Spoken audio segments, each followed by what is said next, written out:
Hello, hello, hello. Magandang gabi, magandang umaga, magandang hapon, magandang tanghali.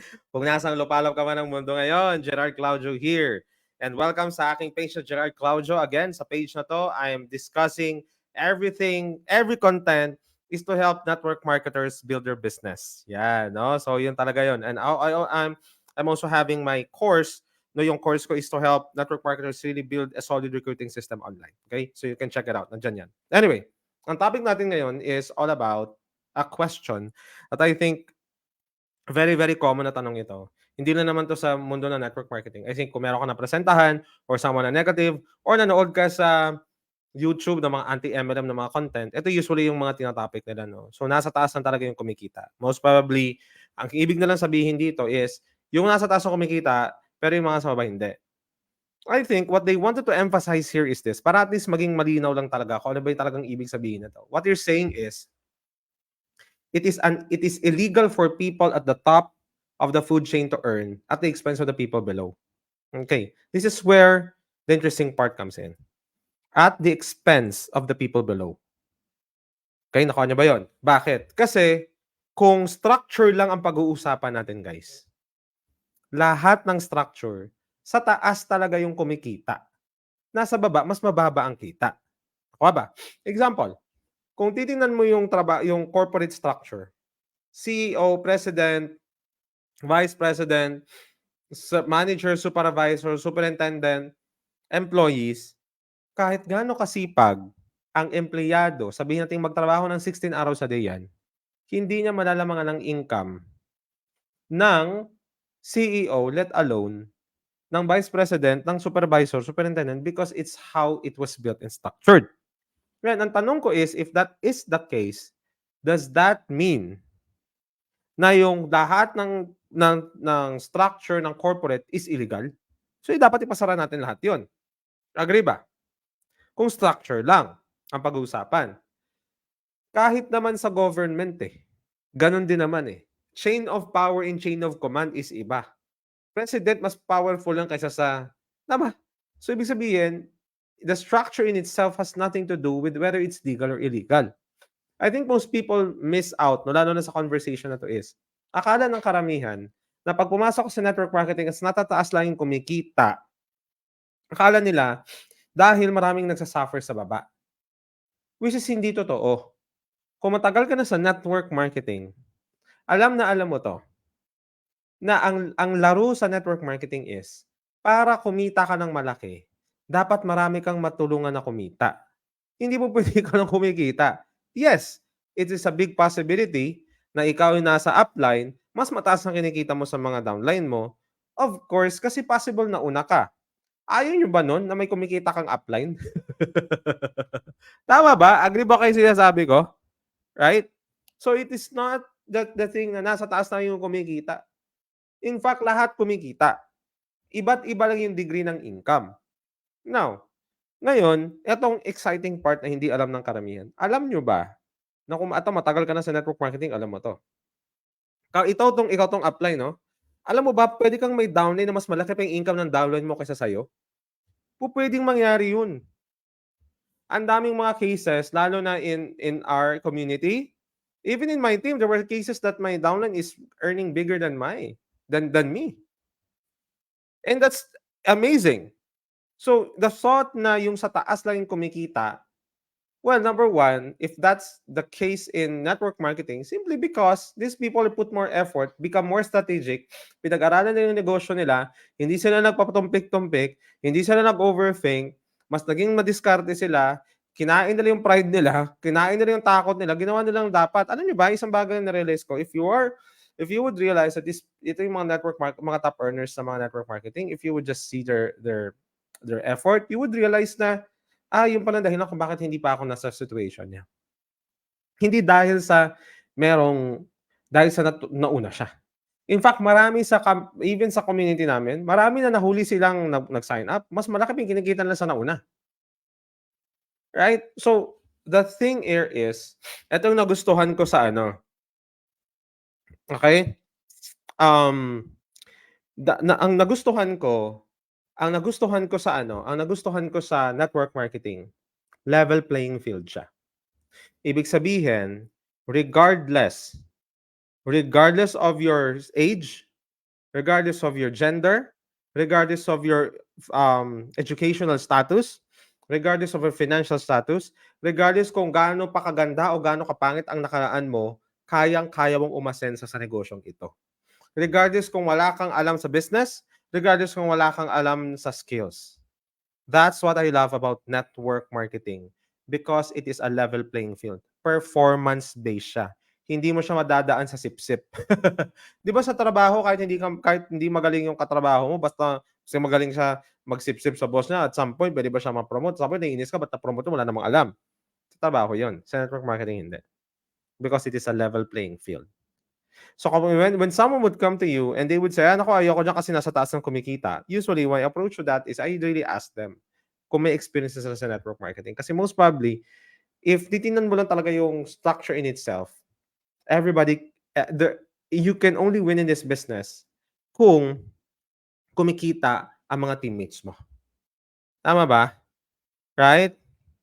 Swerte yung nauna. Tama eh, hindi totoo yung swerte yung nauna. Walang swerte. Now, kung nauna man sila, hindi ka ba masaya na meron ka ng basis? Ibig sabihin ko, ano yung pwede nangyari sa kanila, pwede rin mangyari sa'yo. Tama? Right?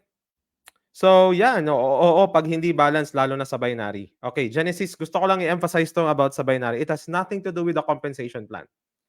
Okay, sabihin ko na sa inyo with all respect, it has nothing to do with the compensation plan. You can be binary, you can be in a level, you can be matrix, whatever compensation plan. If you know the compensation plan, work out the compensation plan. It has nothing to do with the compensation plan. It depends on the person that works the business. Okay? So, you can build up your company, wala akong issue doon. Pero if you try to criticize other compensation plan, I don't know, I don't think brother talo ka doon. Because ang tunay na winner, regardless kung anong compensation plan yan, i-work out niya yan. Nakuha ba? Gets lang. Ibig kong sabihin. Alright? Ito, I mean, lahat naman tayo dito, mga network marketers, saka nanonood ka sa akin. Ito naman, sa akin lang naman na sinasabi to. Okay? So, ibig ko lang sabihin, it has nothing to do with the compensation plan. It has nothing to do with how it's whatever structure man yan. Kung matrix, level, breakaway, whatever. Basta gawin mo, trabahuhin mo, pwede kang umasenso sa network marketing. Okay? So that's the principle here. Pero yung thought na yung sa taas na yung kumikita, okay? Number one, it's possible because, of course, imagine nyo lang to kahit sa trabaho, di ba? Imagine sa trabaho, sino yung ipapromote mo na manager? Yung 10 taong supervisor o yung kaka-promote mo lang na empleyado? Siyempre, yung 10 taong supervisor, mas malaking chances. So, bakit? Kasi may experience siya. Bakit? Because nauna siya. Pero it does not mean sa network marketing na nauna sila lang yung kikita. Hindi po totoo yun. Okay? So, that's one thing na gusto kong emphasize dito. Right? Ngayon, sinasabi nila na yung kumikita ng malaki, yung nasa taas lang, most probably. So, alam nyo, meron nagsabi sa akin yan eh. Ito yung sabi niya sa akin. Oh. Sabi niya sa akin, Gerald, alam mo ba? Ito yung term niya. Sabi niya, 3% lang daw sa network marketing. I don't know where did you get the statistic. Baguhan pa lang ako nun. Kasi bagong-bago ako sa network marketing. Sabi niya sa akin, alam mo Gerard, 3% lang sa network marketing yung kumikita o yung talagang umaasenso. So, ibig sabihin, he wanted to emphasize na mababa yung rate ng success daw sa network marketing. Alam niyo yung sagot ko? Very interesting talaga to. Hindi ko alam ba't ano sabi ko sa kanya? Then I make sure that I'll part of the 3%. Then I will make sure, brother, that I'll part of the 3%. Ganun lang. Okay? Right? So I mean, that's one thing na people say, hindi kasi mababa lang yung success rate sa network marketing. I would agree because there are so many reasons why. Possible dahil sa the way the statistics works. Kasi minsan, sa statistics sa network marketing, sinasama nila pati user. Di ba, minsan sa atin may nagjo-join, kumukuha ng package, pero talagang gagamitan ng product. So, part na ng statistics yun. Di ba? So, meaning to say, statistically, people thought that there's a failure rate because kinakount nila pati yung mga user. Ba't may kakount yung user kung gumagamit ng product o service yun? I-count mo na talaga yung gumagalaw, which is really, really hard to really get it in a statistics. Kasi minsan, di ba, again, kukuha nga ng business package, user lang naman para maka-discount, mga ganun. So, number one. But another thing is, no, Because sobrang baba kasi ng entry level sa network marketing, eh. Kung ikukumpara mo yung negosyo sa iba versus sa network marketing, sobrang baba talaga ng entry level.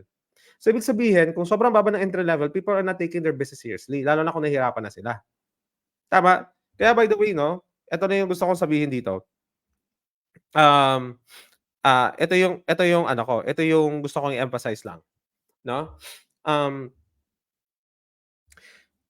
ah, Regardless of the package amount, it's never about the price. Kasi minsan may mga tao na sinasabi nila na, ah, mura kasi yung amount ng package namin, gano'n.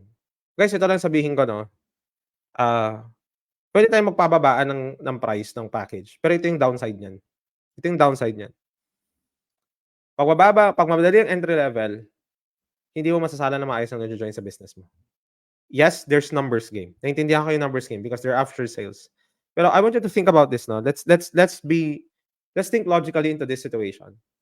Kung puro bagsak ng presyo ang usapan sa network marketing sa packages, napansin mo ba, ikaw lalo na yung nakikinig sa'kin right now, napansin mo ba, ang dami mo napapasok, sobrang baba, super, super, super baba ng startup package, pero hirap na hirap na hirap ka magpagalaw sa kanila. Alam mo kung bakit? Because easy entry, meaning to say these people may not take that seriously at all. Tama? Lalo na 'pag nahirapan 'yan, right? Tama ba? So 'yun. Swerte ka 'pag ang apply mo magaling, hindi rin, eh. Joseph, sorry, Hindi rin ako diyan, no. Hindi nakabase sa apply mong success mo, brother. Ulitin ko ulit, guys, hindi nakabase sa upline mo ang success mo. It has nothing to do may upline ka or wala. Kung gagalaw ka, gagalaw ka. Take full charge, take full responsibility of your business. Yun na naman ang gusto kong sabihin dito, okay?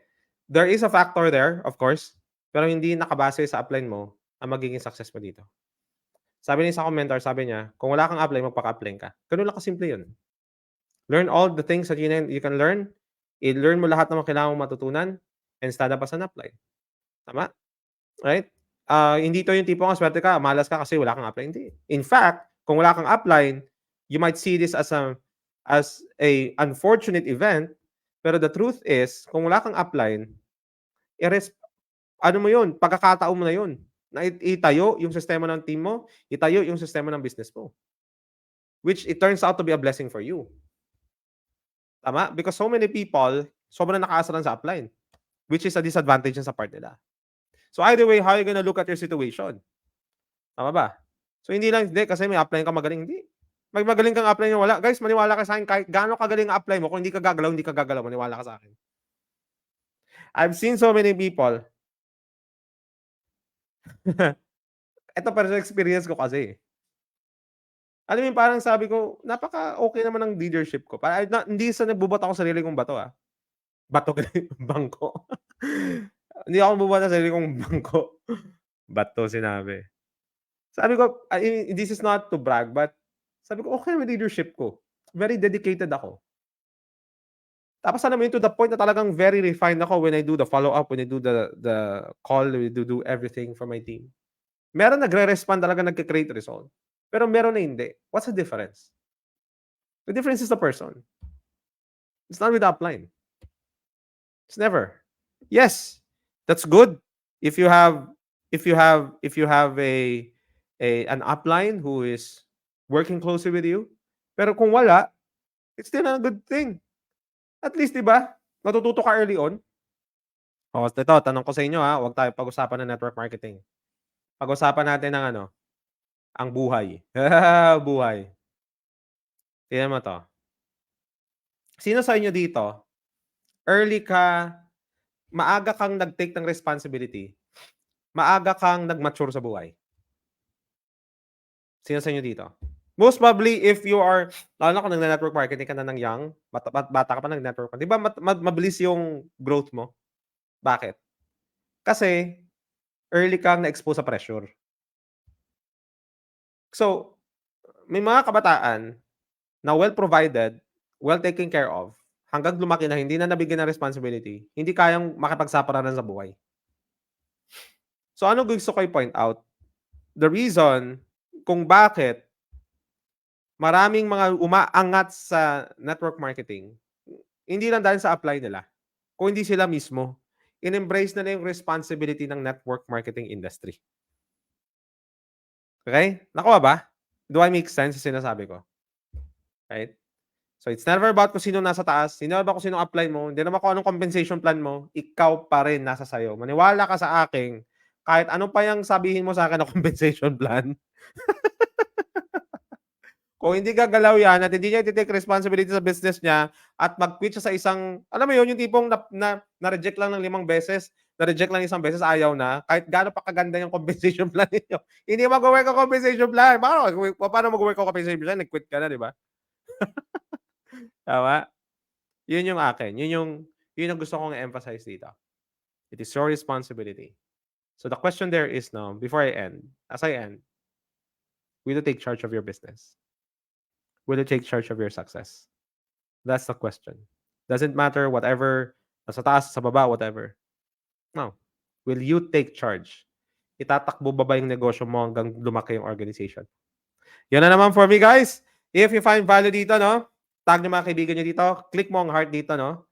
And then click mo na rin yung share. And see you guys in the next video. You guys are all amazing.